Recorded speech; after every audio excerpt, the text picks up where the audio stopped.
No, it is not. But Rich, very good with the 2 rambles today. Well done. Your bye week did you well. Appreciate it. Now I'm gonna sleep good tonight. Yes, you are. Yes, you are. But let's dive into a different topic we have yet to address on the Strictly Winners podcast. Jon Stanko with Mike Ritz here. We're going to talk a little bit of golf. The Ryder Cup is coming up. A rather, I don't want to say unknown event, but it's well known by golf fans as one of the most unique events of the year. USA versus Europe, and it's quickly approaching. Mike, do you know the start date off the top of your head for the Ryder Cup? Do I know? I'm sorry, what? Do you know the start date for the Ryder Cup off the top of your head? The start date, I believe it is the 26th of September, so it is coming up. 26th of September, and we're going to dabble a little bit into the Ryder Cup discussion, preview it just a tad, and then we're going to end the podcast on our power rankings of the top 5 golfers in the Ryder Cup, even though I'm pretty sure we'll agree on who's the best golfer right now in that tournament. But we'll end the podcast on that. So, Mike Ritz, how do you want to start this off? What are you looking forward to with the Ryder Cup coming up in a couple weeks? Well, first of all, I'm a big golf guy. I love the Ryder Cup. For those who don't know, it's every 2 years, so you gotta wait for it a little bit. And so it's not every year; it's every 2 years. So it's the most honorable thing you can be a part of in golf. It is the Ryder Cup, and even people who aren't golf fans really should turn on the Ryder Cup because it is competition at its best. It is 2 guys from the USA versus 2 guys from Europe, and they force them, and they just go against each other, and it's fantastic. Then they have singles matches. It is so good. But we got to start with the teams. I mean, you got the USA Ryder Cup's captain is Tom Watson, one of the most respected golfers to ever walk the earth. And let's face it, I'm going to say it right away, Tiger Woods wasn't going to be on this team. I don't care how healthy he was. I agree. Frankly, he wasn't doing anything. So, and the fact that he was so banged up that these guys in the Ryder Cup, they go 36 holes a day. So Tiger Woods can't get through 9. So, yeah, especially if he goes bogey, bogey, bogey in the first 3 holes, then he just says, "Ooh, I'm hurt," and then he withdraws himself from the tournament. But that's neither here or there. That might be another versus ramble for a future date. But we got to start with the automatic qualifiers. These are the guys who have, throughout the PGA season, have been most consistent. And for those of you who don't know, where you place in each PGA Tour event, you get a certain amount of points for the FedEx Cup, which is the big tournament at the end of the year, and you get Ryder Cup points as well. So whoever has the most points, the top 1, 2, 3, 4, 5, 6, 7, 8, the top 9 guys get automatic bids into the Ryder Cup team. Then after that, you have the captain has their 3 captains picked.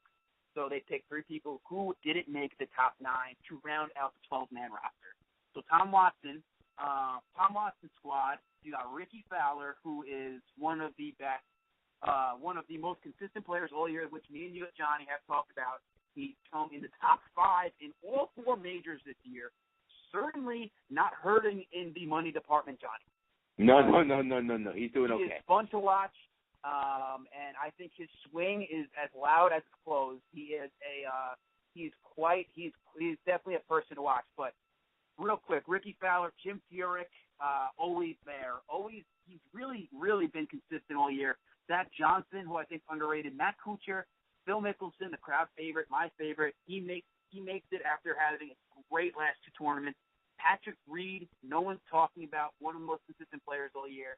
Then the next up-and-comer, Jordan Spieth, only 21 years old, makes the Ryder Cup team, his first full year on the PGA Tour, makes the Ryder Cup squad. Jimmy Walker, who was right there for the FedEx Cup title, fell short, makes the Ryder Cup team, and Bubba Watson. Bubba Watson, that rounds out the 9 automatic qualifiers. Tom Watson chooses Keegan Bradley, who was fantastic in the 2012 Ryder Cup U.S. team, Hunter Mahan, who was also pretty good, and Webb Simpson, who is one of the most underrated and consistent players on tour this year. So that was the USA Ryder Cup squad. Yes. Now, the big question that I think everyone's kind of posing is that Billy Horschel, who won the FedEx Cup, is not on the U.S. Ryder Cup team. Now, I don't know the timeline for which Tom Watson had to make his selections for this team, if there was a deadline, if you will. I don't know that date, but Billy Horschel, he won the last two events and then won the FedEx title.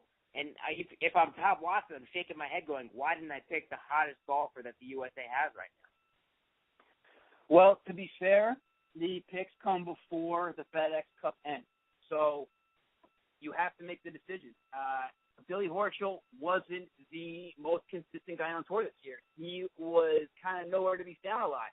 No one was really talking about Billy Horschel until the Masters of last year when he was leading after a round. But he's kind of been there in some tournaments, and then he just simply waited too long. It's a known fact that where the Ryder Cup deadline ends.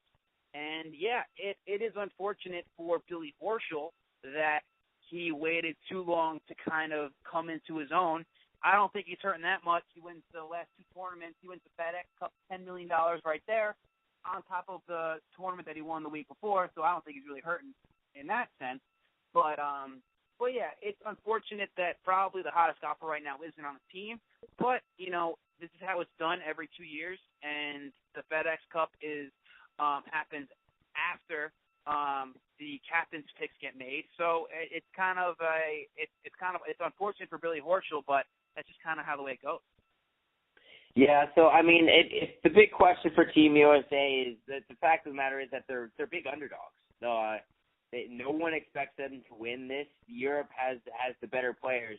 And if you look down that Europe roster, I'll read through it quickly. You got Rory McIlroy, won 2 majors this year. Right now, he's the hottest golfer on the planet by far. You got Sergio Garcia, who had a great year. Henrik Stenson, Jamie Donaldson, Victor Dubuisson. I love saying that name, Dubuisson. Martin Keimer, Justin Rose, Stephen Gallagher, Graham McDowell, Thomas Bourne, Lee Westwood, and Ian Poulter. Right now, I think you could easily say Team Europe has a absolutely huge advantage.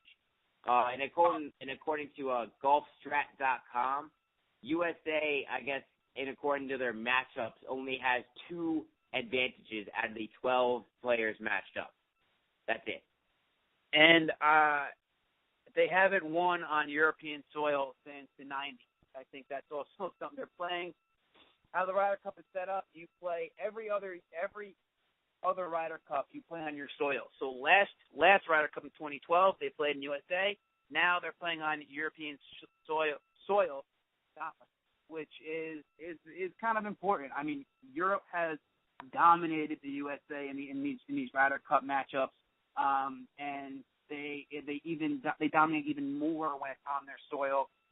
But it is to be said, the last time we won on European soil, Tom Watson was our captain. So whether you take that or not, it's at least something to talk about. Last time Tom Watson was our captain, we won on European soil. So let's see how it is here. But I agree, Europe has the players here. You have the best player in the world, Rory McIlroy. You have Sergio, who really sets the plate during the Ryder Cup. And I think the player that you really have to talk about here for Europe is Ian Poulter. This guy was born for the Ryder Cup. This guy has fire, and this guy has just his guts. He has everything. He's looking to beat you every time he plays, and it's even more seen during the Ryder Cup. This guy's Ryder Cup record is 12-3, Stanko. Yeah, that's pretty solid. He has a solid track record in the Ryder Cup. Granted, that's why Keegan Bradley made the roster. He played great with Phil last year. But Ian Poulter is the guy that is going to be – I really think is going to be the story. He has been the story for the Ryder Cup. He's going to be the story again. And Europe simply has better players. For me, I'm more interested to see how the younger guys and the people who are in for the first time are going to do, at least for the U.S. team, because let's face it, there is only Phil, Jim Furyk, and Zach Johnson have more than 3 appearances in the Ryder Cup on the U.S. team. Ricky Fowler Ricky Fowler has 2, Keegan Bradley has 2, Webb Simpson has 2, Hunter Mann has 3, Bubba Watson has 3, Matt Kuchar has 3, and then Reed, Spieth, and Walker are all new players. So, sometimes people say ignorance is bliss in the Ryder Cup. Your first go-around, you sometimes play your best golf. And I think people were surprised how good Keegan Bradley did last time. But, these guys in Europe, they really have the players to really take care of us. And I'd be lying if I said I think USA is going to win here. I think it's just, it's another dominant Europe team. And as much as I love the U.S. guys, I love a lot of guys on Europe. I love Roy McIlroy. I love Sergio. I love Graham McDowell.